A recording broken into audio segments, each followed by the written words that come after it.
Hey everyone, so today we are chatting about FPIES, and I wanted to share my family's experience with FPIES because it's something that I get a lot of questions about on social media, and it's a pretty rare type of food allergy. And so I get lots of comments like, oh, I didn't know, I haven't known anybody who their kids also have FPIES, and so I wanted to talk about it to bring awareness to the subject, and I wanted to let you know that if your kiddo is struggling with FPIES, that you're not alone, to share this journey so that I can talk to you about how we navigated each, the situations that arose during our FPIES journey and where we are now. And I'm talking to you about all of this from the perspective of both a mom to two, both of which had FPIES, and a pediatric dietitian and a nutrition PhD. So I really think it also gives like an interesting perspective to this topic too, because I'm both a mom to these kiddos and a clinician. So.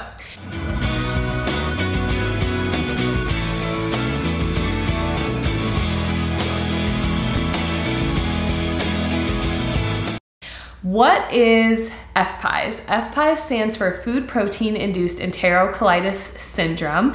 It is a rare type of food allergy that causes typically delayed vomiting. So by delayed, I mean anywhere from like 2 to 4 hours. That's like the usual range, but sometimes it can be even a little bit more in some kiddos after the exposure to the food. And so the reason why this is different from a typical food allergy. So most food when you think of a food allergy, you're likely thinking of like an anaphylactic reaction or hives or immediate vomiting or difficulty breathing or any of those, like even fainting can be symptoms of food allergies.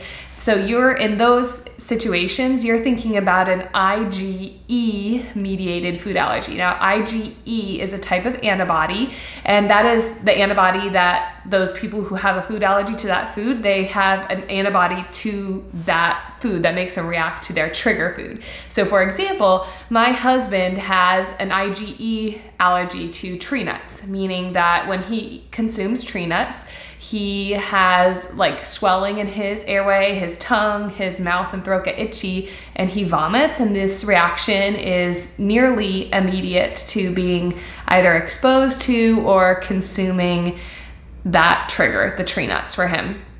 So that's an IgE mediated food allergy. There are other ways that you can react to food that aren't IgE. So for example, celiac disease is a reaction to food, but it's not considered a food allergy. You can have intolerances like lactose intolerances. And then we can also have sensitivity like non-celiac gluten sensitivity, which we're still kind of like figuring out what the mechanism for those non-IgE food sensitivities are. And so we really don't know exactly how they work. Now, FPIES is not an IgE mediated food allergy, meaning kiddos don't have antibodies to the food that they're reacting to, which is tricky because in an IgE mediated food allergy, so like your run-of-the-mill food allergy, your typical food allergy, you can do testing. So you can do blood testing, serum testing, so you can test the serum in their blood for those antibodies. And you can also do like a skin prick testing. And we're not gonna go into detail about like the reliability of all these measures and when you should do those things, because that's a whole separate topic. But in FPIES, these kiddos don't have antibodies to their trigger food, so you can't test for FPIES. You can't test for trigger foods.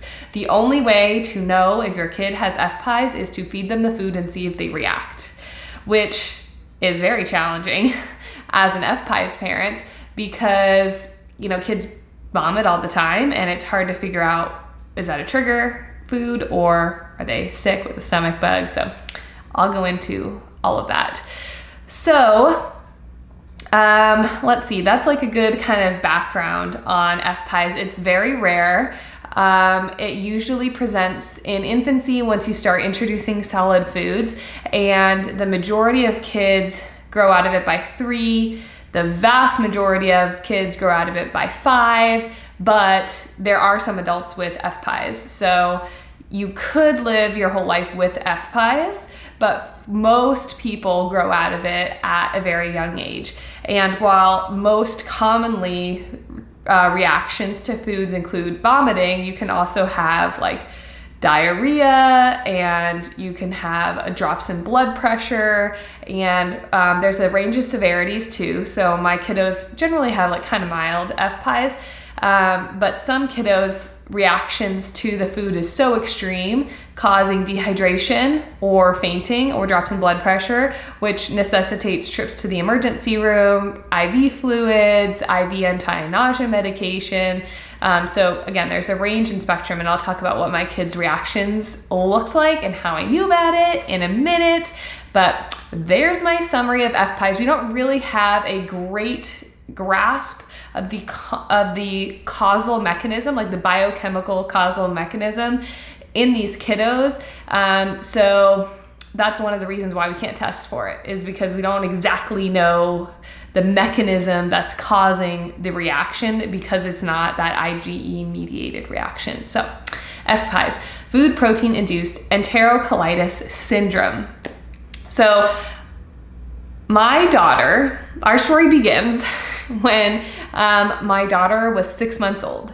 So we were, cruising along, introducing solids to her, and she had a vomiting episode, but she was also in daycare at this point. So first time she was throwing up, and it was after scrambled eggs. We gave her scrambled eggs, but it wasn't immediate, and she actually had woken up from sleep throwing up. I think it was during nap time, if I remember right. So she had scrambled eggs at breakfast and she woke up during her afternoon nap and was throwing up. And we assumed that it was a stomach bug, because she threw up a couple times and then recovered fine and went back to eating. So we kind of just moved on with our life, and we didn't think anything of it. We didn't adjust the way we were introducing foods at all. Nobody in our family has FPIES, so we didn't suspect FPIES, although we did suspect that she was going to have a food allergy, because my husband has lots of, he has the food allergy, he has asthma, he has seasonal allergies, and all those things put a child at increased risk for food allergy. And so I kind of suspected that our kids were gonna have food allergies, but obviously we didn't know for sure. So fast forward a couple weeks later, and we gave her, actually must have been a couple days later. So fast forward a couple days later, and they gave her a veggie burger from Trader Joe's. Now, it's important to, this is a good example of why it's important to always check the ingredients on the labels of the things that you're giving your kids. So we gave her the veggie burger, and she started throwing up again a couple hours after we gave her the veggie burger. And so at this point, I was kind of getting suspicious, because she had thrown up after the scrambled eggs, and now she's throwing up after the veggie burger. And so while my husband was kind of tending to my daughter, I ran downstairs, grabbed the veggie burger box out of the freezer, looked on the ingredient list, and saw that it contained egg white powder, which is a very common additive for veggie burgers to increase the protein content. These veggie burgers were like cauliflower, broccoli veggie burgers. And those two vegetables don't have a ton of protein in it, and so it's not surprising that egg white powder was added to it to make it a more filling meal. However, it also makes it not vegan, but that aside. So I saw it had egg white powder. We ran upstairs and we realized, okay, this is probably an allergic reaction to egg. And I went into a tizzy, and that's what I do when I get stressed with medical issues with my kids, is I go into overdrive.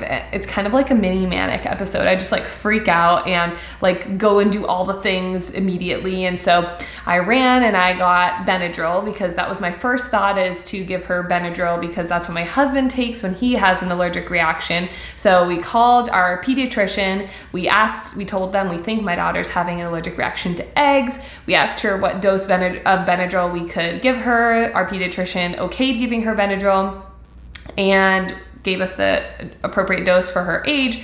We gave her Benadryl, and shortly later she stopped vomiting. So at this point, we assume she is having an allergic reaction to eggs. So, however, she had had eggs in baked goods like pancakes, muffins, whatever that we had given her, and she never had a reaction to that. So it appeared that she was only having a reaction to whole cooked eggs, like hard-boiled eggs, scrambled eggs, or that concentrated egg white powder. So she did fine with eggs and baked goods. So we made an appointment with an allergist. And at this point, because I was so nervous about, you know, my daughter developing food allergies because my husband's history with food allergies, and now her having this food allergy too, I knew I was gonna ask for testing, which in hindsight was not a good idea, but I did not know that at the time. So I knew I was gonna ask for skin prick testing, and I halted all introductions of allergens because we were gonna see the allergist next week. So it wasn't really a big deal to wait 1 week without introducing any new allergens. So we went to the allergist, we did the full panel of food allergy skin prick testing, and she did come back positive for an allergy to eggs and also an allergy to tree nuts, which I was nervous to introduce because of my husband's allergy. However, when a child has a food allergy, the type of food that they're allergic to is not genetic, just food allergies in general, but also did not know that at the time.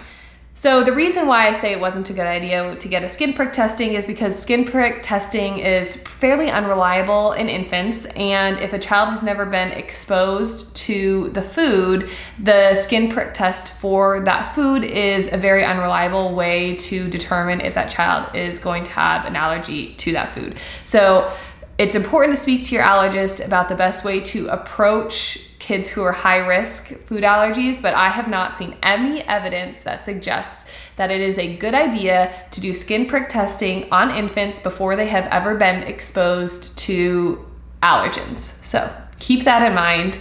Of course, if you're concerned, talk to an allergist, but ultimately that, you know, in hindsight, looking back on it, that was not a great decision for us. But regardless, she was having an allergic reaction to eggs, and so we avoided eggs. So we had been seeing this allergist, and then if you guys have been following our story about my daughter, after all of this is happening, we also got a diagnosis for a laryngeal cleft and dysphagia.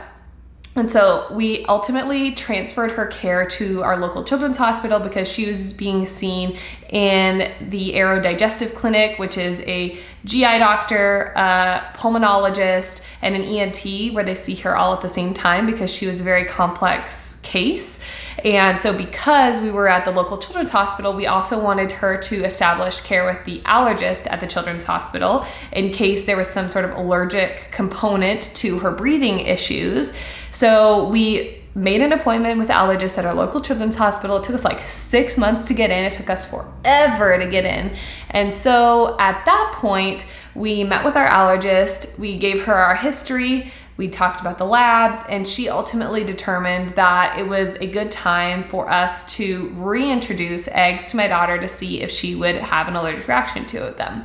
And so my daughter was 18 months at the time that we reintroduced eggs. Keep in mind, we had been doing eggs and baked goods this whole time, and she didn't have any issues with it.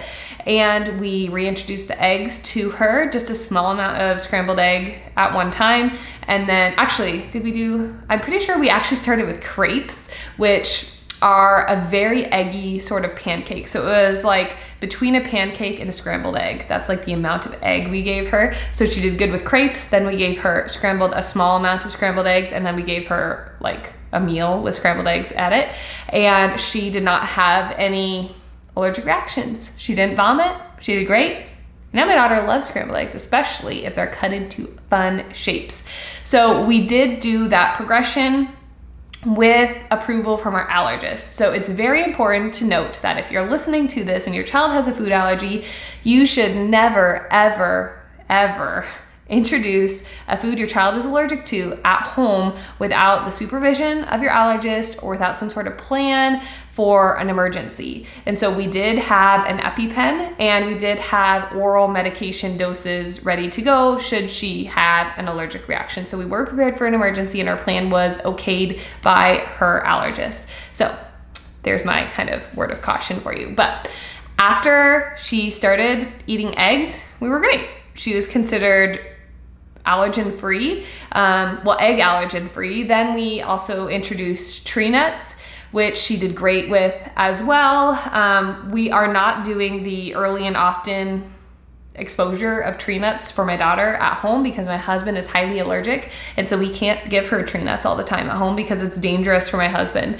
But on the few occasions that I have intentionally given her tree nuts, she's done great with those as well. So I do not consider my daughter to have any allergies. However, I wouldn't want her to go and eat tree nuts without me present just because she hasn't consumed them a bunch in her life. So now at this point, we still did not know that my daughter was allergic to or had FPIES. So we met with her allergist again, and after talking to her, the new allergist at the children's hospital, she said, you know, after reviewing all of this based on the symptoms, I actually don't think that your daughter had an IgE food allergy at all. I think she had FPIES. And it just clicked in my brain. Like, I wish you could have seen my facial expression. Like, I was like, oh, of course she had FPIES, because I have worked with kids with FPIES when I was in my clinical job, actually working at the same children's hospital. I had worked with kids with FPIES. I had trained with dietitians who had worked with kids with FPIES. So of course she had FPIES because she met all the symptom criteria. Her allergic reaction was profuse, like projectile vomiting, and it was delayed. It was like 2 hours after the exposure to her food, which is very characteristic of kiddos with FPIES. So at that point in my mind, it clicked, okay, my daughter had FPIES. But it's funny because we didn't even know she had FPIES until she had grown out of her FPIES. So that's my unique experience with FPIES with my daughter. Now, fast forward to my son. I, again, expected that my son would have a food allergy. We're just a food allergy family, and I had prepared myself for my son having a food allergy. So my son is now 6 months old at the time, and we are introducing his food. He's doing great. We're doing a baby-led feeding style with mostly like solid table foods, and then he pukes. And this time, he was not in daycare. So while his sister was in daycare, he was not yet in daycare because of COVID. We were keeping him home. And so I was less suspicious that he had a stomach bug. So the thing with FPIES, like I mentioned before, when your kid throws up or vomits, it's hard to know if it's a reaction unless you know that they have an exposure to a known trigger food. Because kids with FPIES can also develop new triggers. So most kids with, I don't know the percentile, I don't have it off the top of my head, but most kids with FPIES have multiple food triggers. Some kids only have one food trigger, but like, for example, if a child is FPIES to wheat, they often have FPIES to oats and quinoa, for example, other grains. That's called grains FPIES. So that's why FPIES can be really challenging, because basically every time they vomit, you have to assume it's an allergic reaction until you can prove otherwise. And proving otherwise is really hard. And that basically takes someone else in the family getting sick or someone else in the class getting sick to make you think it's a stomach bug. So that's a really hard part of FPIES. If you're struggling with that as a parent, I totally see you, because it's just like wondering and Googling about what are the symptoms of norovirus and what are the symptoms of food poisoning, and comparing that to FPIES and trying to figure it out on your own. And really there is no good way to know other than waiting to see if someone else gets sick. And that is really tough. That waiting game is hard. So the first time my son threw up, we suspected it was FPIES, and he had just been introduced to wheat. Now before this, he had had toast a couple times on his plate, but he never really like ate it. It was more of like the very brand new starting solids baby, kind of like gumming it a little bit, spitting it out, throwing it on the floor, just touching it. But on this particular day, he actually consumed like a good amount of his toast strips for the first time ever. And that's when he threw up. That was at dinner. He had had toast and he was woken up from sleep, you know, just like covered in vomit and throwing up. So we also contacted our pediatrician, let her know that we thought he had an allergy to wheat, and we gave him Benadryl. So immediately after that, I scheduled an appointment with our allergist. at the local children's hospital, the same one that my daughter sees. We wanted to get established with care. Actually, it was a different one, but we wanted to get established at the same children's hospital because we had such a great experience with my daughter. If you're in the Phoenix area, we go to Phoenix Children's Hospital and we love them. So I wanted to get established at Phoenix Children's Hospital at the allergy clinic for my son. And it was a extremely long wait, which if you have like a big local children's hospital around you, that is often the case in these specialty clinics. It can take a really long time to get in. So in the meantime, with the permission of our pediatrician, because remember, when you're dealing with food allergies, it's very, very important to always be in contact with your medical providers and be discussing the best approach for how to proceed. We decided to offer him wheat again because, like I said before, when a child vomits, it's very hard to determine if it is FPIES or if it's a stomach bug when you have FPIES. And so knowing we were at a higher risk because my daughter had it and because of my husband's food allergies, we wanted to determine whether or not he was allergic to wheat because wheat is a huge staple in our diet, especially pizza. My husband loves pizza, so this is a big blow to him. So we decided to introduce wheat to my son. We did it in the morning, right when he woke up for breakfast, which is the way I recommend doing introductions at home. If you have a plan with your allergist, it's always to do right after they wake up so you don't put them to bed or nap when they're at a risk for having an allergic reaction. So you can be around them all the time on the weekends, not at a daycare center, when you're home with them to supervise and watch them as much as possible. So we knew the window was 2 to 4 hours for wheat or for FPIES reactions. So we gave them a little bit of bread and then it was just like a bite or two and took the rest of the bread away because if he was allergic, we didn't want to have him to have like a whole loaf or bun at least. And then we went on our morning and hour 4 hit and he did not throw up. And I was like so excited. My husband picked him up and we were like, yay, 4 hours. We don't have FPIES, you're not allergic to wheat. And my husband like started dancing with him around and all of a sudden it was like a vomit explosion onto the floor.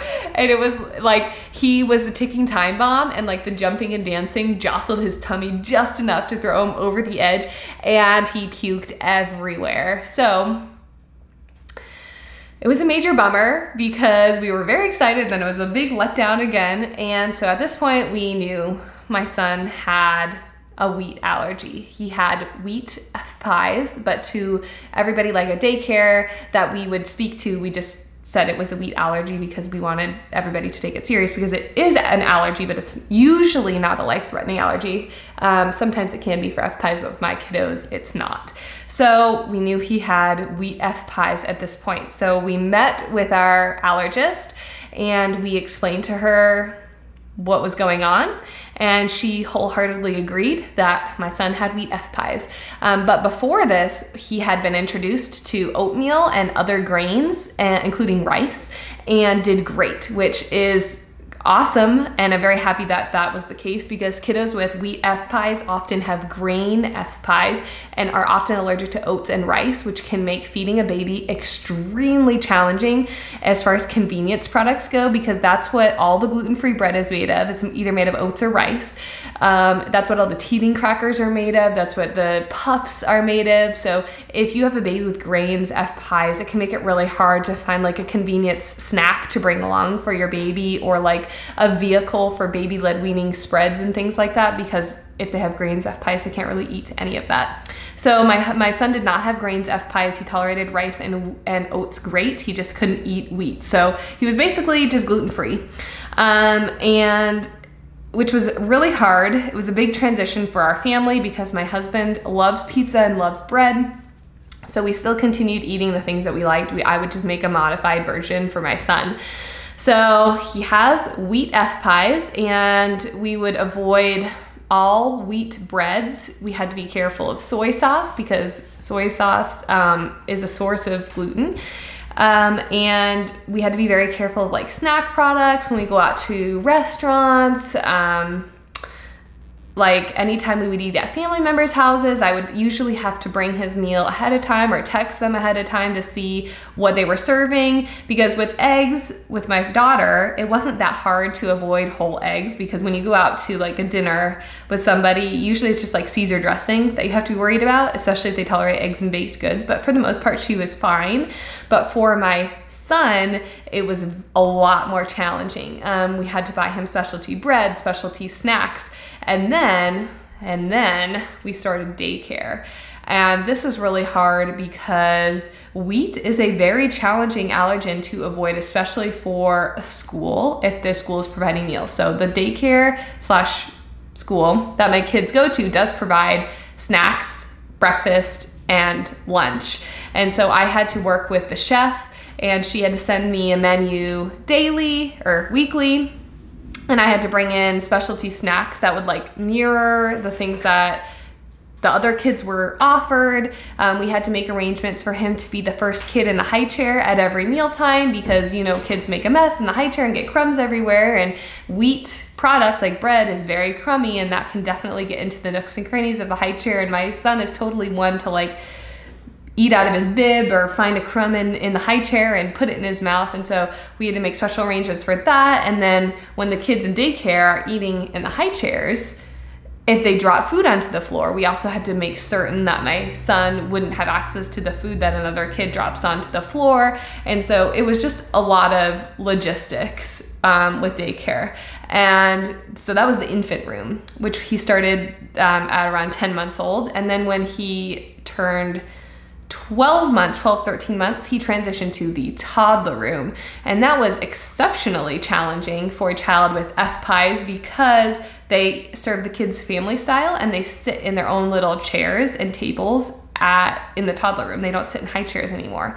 So we had to have like a small high chair for my son that was like at the height of the kids' table, and like strap him into it. And they had to serve him his wheat-free meals at that high chair right next to the table where his friends were eating, but he couldn't sit at the chairs that his friends were eating at. And that was a little hard for me. It ended up being pretty cute. It was like he was in his throne at the head of the table with all his little friends, but it was still hard that I knew he couldn't sit at the table like the rest of the kids, because he at this point started to get jealous or upset if he saw that we were having something different than he did. He really started to notice around 1, and so I knew that this would be really hard for him. So I tried my best to make sure that I got extra exciting gluten-free snacks for him so that he didn't feel like deprived basically from what the other children were eating.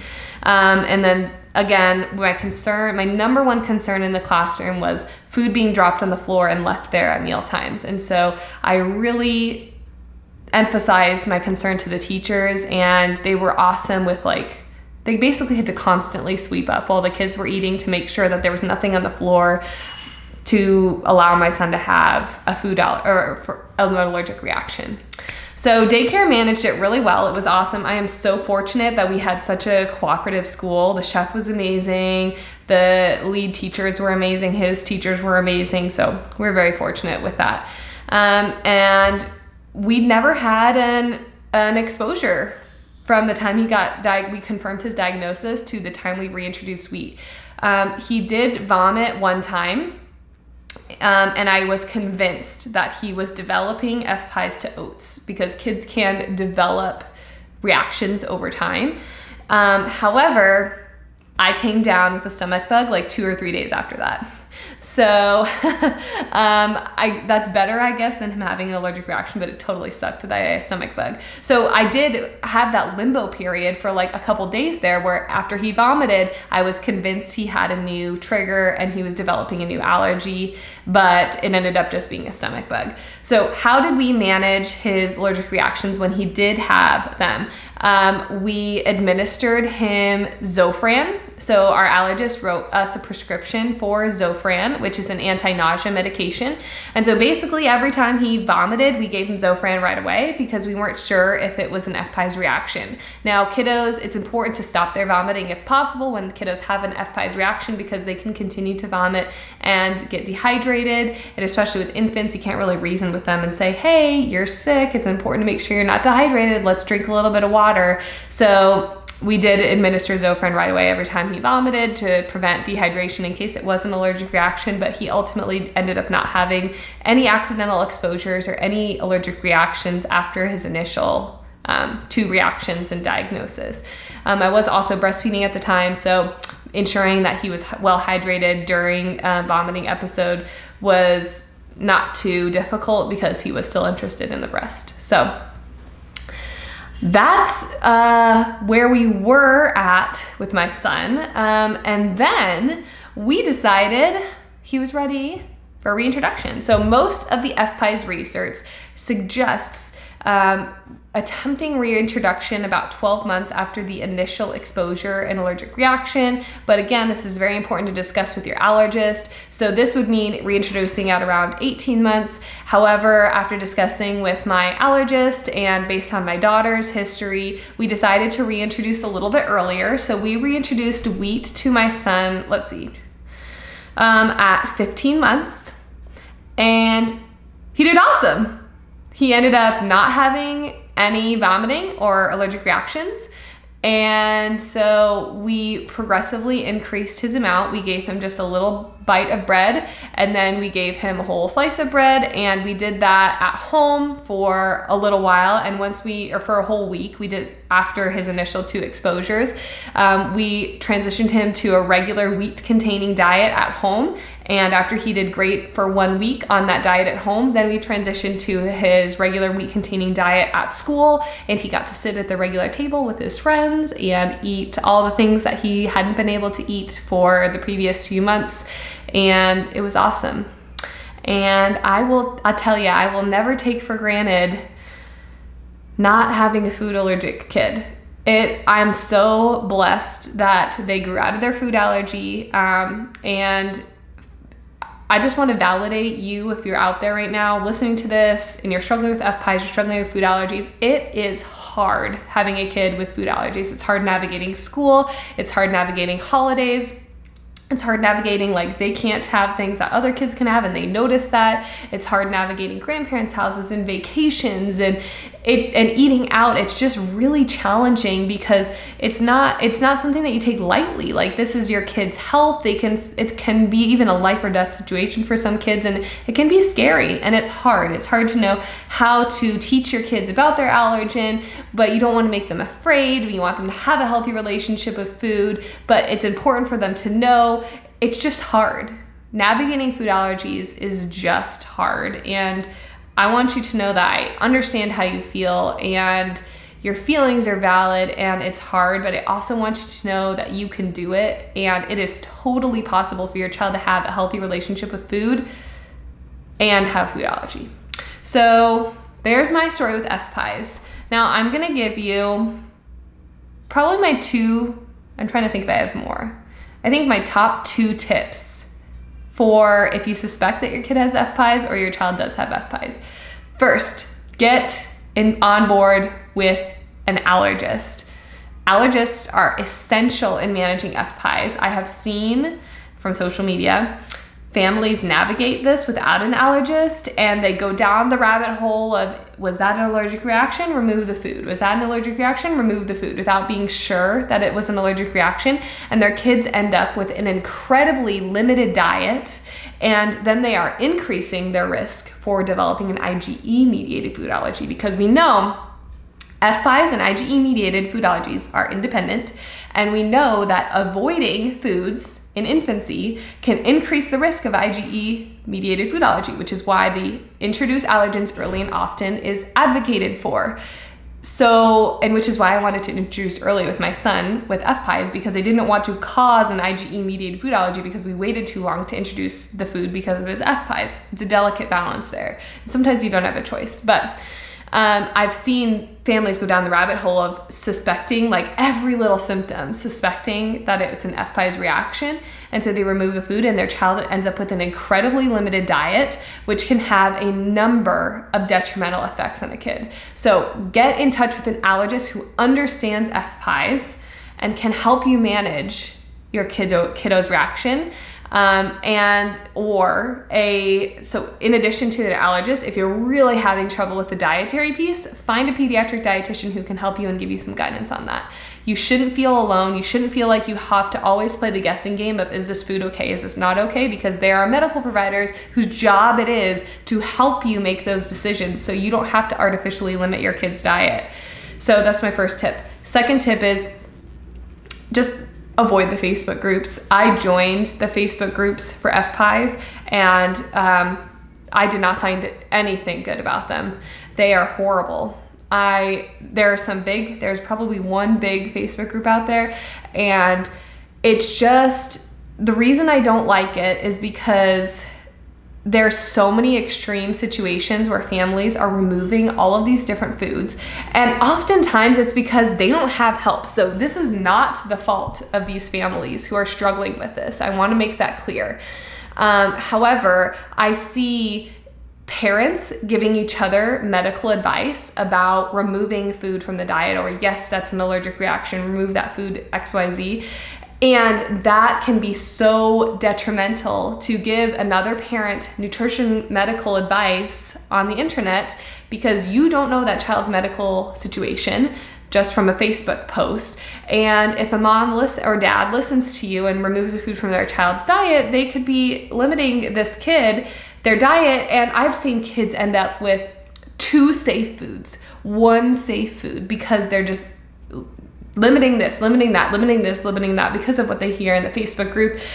And I also understand that that limiting is done because these parents feel scared. Like, it is scary to have your kid throw up like profusely and projectile vomit and end up in the emergency room because of what they eat. It is scary. And so of course these parents are trying to turn to the resource that they have available to them, but they're getting inaccurate information in these Facebook groups, and it is frankly dangerous. So luckily, due to COVID, I guess this is a bright, silver lining of COVID, is that a lot of places have telehealth options. So there is ways to get to see a provider about your FPIES from wherever you live. And unless there's an internet access issue, which hopefully your local children's hospital or clinic can help you figure out a way to approach that, because I understand that there are some access issues. However, I strongly believe that no parent who suspects FPIES in their child, or who is a parent of a child with FPIES, should ever be navigating this alone without the help of an allergist, and in some situations, a pediatric dietitian also help them navigate. But at baseline, all FPIES kiddos should have an allergist. Pediatricians are wonderful, but this is a very poorly understood condition by a lot of pediatricians, and I think it's important to get an allergist involved with this condition because it's such a rare food allergy, and the risk of unnecessarily limiting the diet is high because of all the misinformation out there about FPIES. So get an allergist. Don't join the Facebook groups. Those are my 2 pieces of advice for parents of kiddos with FPIES. It's scary at first, but it's very manageable, and you're not alone. You're not alone if you're navigating this. You can totally raise a kid with a healthy relationship with food, and I just want you to know that I understand how you feel, and you're not alone. So hopefully you guys learned a thing or 2 about FPIES. We raised awareness a little bit. You got to hear my story about how we navigated FPIES as a family. In the comment section or the caption, I will put some resources that I love for FPIES that are like good, reliable sources of information to find data about FPIES and how to navigate that with your kids. So I'll share that if you want to learn more.